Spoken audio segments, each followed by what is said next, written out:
اعوذ باللہ من الشیطان الرجیم بسم اللہ الرحمن الرحیم۔ تھوڑا سا ہوم ورک کر لیجئے، اس کے بعد دائرے۔ آپ شعر کہتے ہیں تو اپنے اشعار کو آپ خود دیکھیں کہ عروضی اعتبار سے وہ کس حد تک درست ہیں، کہ ہمارا موضوع مکمل تنقید یہاں نہیں ہے، یہاں ہمارا موضوع اس وقت کا ہے عروض۔ اوزان کے حوالے سے اپنے اشعار کو دیکھیں، اس کا مطالعہ کریں، کون سا شعر یا کون سی غزل، کون سا قطعہ آپ کا وہ کس بحر میں ہے، آپ کے ذہن میں کون سی بحر تھی، اس کو ساتھ ساتھ لکھ لیں، اور پھر جو میری گزارشات ہیں ان کو سامنے رکھ لیں، بلکہ اپنے کسی سیانے دوست کو دکھا لیں کہ بھئی یہ بحریں میں نے نکالی ہیں، کیا یہ درست ہے؟ اور اگر آپ کو پتہ ہے کہ آپ درست ہیں تو پھر اس تکلف کی ضرورت کوئی نہیں ہے۔ اب یہاں ہمارا جو اصل مقصد ہے وہ یہ ہے کہ آپ نے عروض کو فن کے طور پر اطلاقی سطح پہ استعمال کرنا ہے۔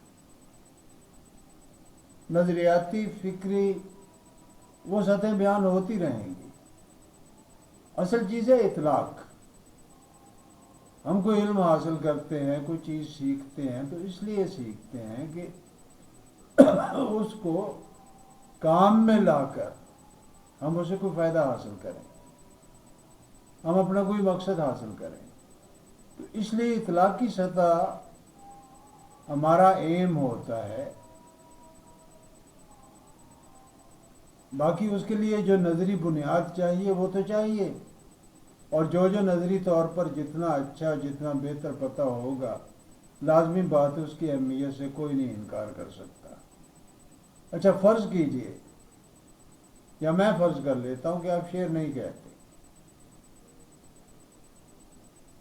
تو کیا آپ صاحب ذوق ہیں؟ آپ میں شعری وجدان ہے؟ آپ شاعری کی کتابیں پڑھنا پسند کرتے ہیں؟ اگر کرتے ہیں تو جو تازہ ترین کتاب آپ نے پڑھی شاعری کی، آج کل زیادہ کتابیں غزلوں کی آ رہی ہیں، ہمارا جو مطالعے کا سب سے زیادہ جو تعلق ہے وہ بنتا بھی غزل کے ساتھ ہے، قطعات کے ساتھ ہے۔ اس میں آپ فردیات کو بھی شامل کر لیجئے۔ تو آپ یہی کام اس کتاب کے ساتھ کریں کہ اس کتاب کی ساری غزلوں کی بحریں نکالیں اور پھر ان کو دیکھیں کہ جی آپ نے جو بحریں اخذ کی ہے کیا وہ واقعی وہی بنتی۔ اس پر بھی بات یہ ہے کہ اگر آپ کی تسلی ہو جاتی ہے، آپ مطمئن ہیں تو بس ٹھیک ہے، اگر آپ مطمئن نہیں ہیں تو پھر آپ کسی سے بھی مدد حاصل کر سکتے ہیں۔ وہ میری پچھلی گزارشات جو ہیں پرانی، ان کو سن سکتے ہیں۔ ایک سوال ہے، اس کا جواب تیار کرنا ہے آپ نے اپنے لیے، میرے لیے نہیں۔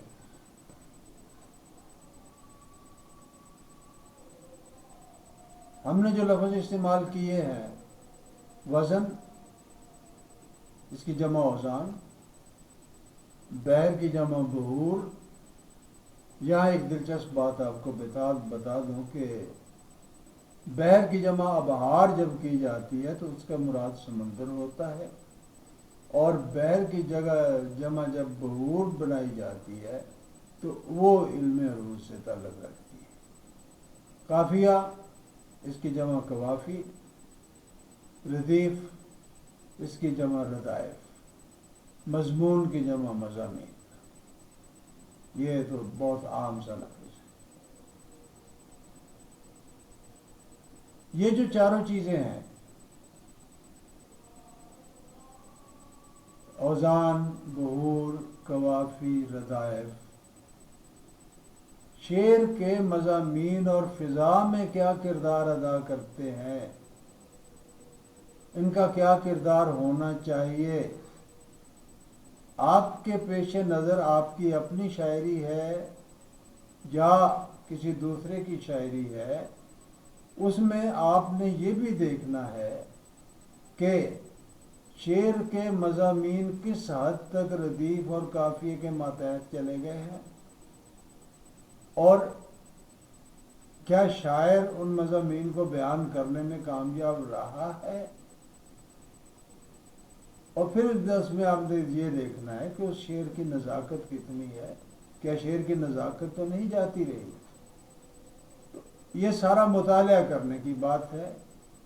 اپنے شاعری کا مطالعہ کیجئے، اپنے دوستوں کی شاعری کا مطالعہ کیجئے، مگر ان کی اجازت سے، اور مشاہیر کی کتابوں کا مطالعہ کیجئے، وہاں اجازت کی ضرورت نہیں. ایک کام اور بھی ہے،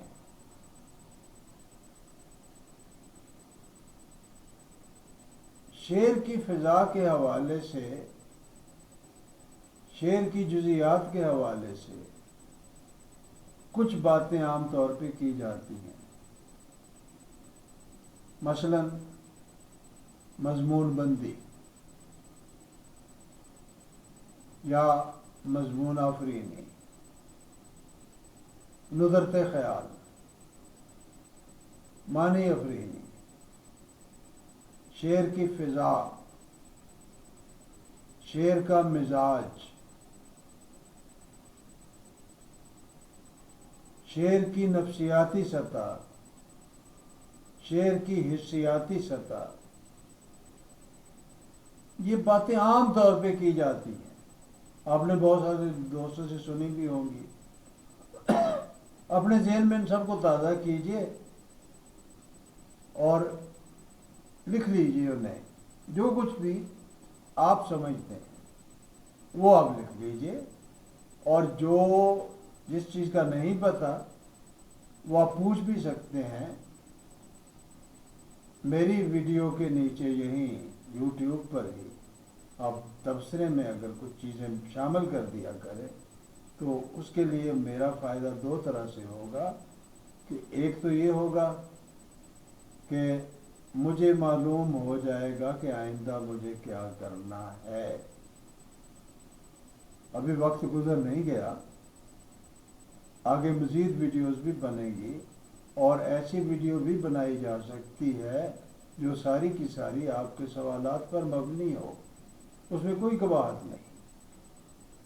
اپنا سلسلہ ہم جاری رکھیں گے، درمیان میں ایک آدھ ایسی چیز بھی آ جائے تو کیا حال ہے. یہ سارے کام آپ کیجئے، اس کے بعد انشاءاللہ ملاقات ہوگی. تو ابھی ہو سکتا ہے کچھ دن لگ جائیں کیونکہ کام کافی جمع ہو گیا. تو فی الحال مجھے اجازت دیجیے. فی امان اللہ.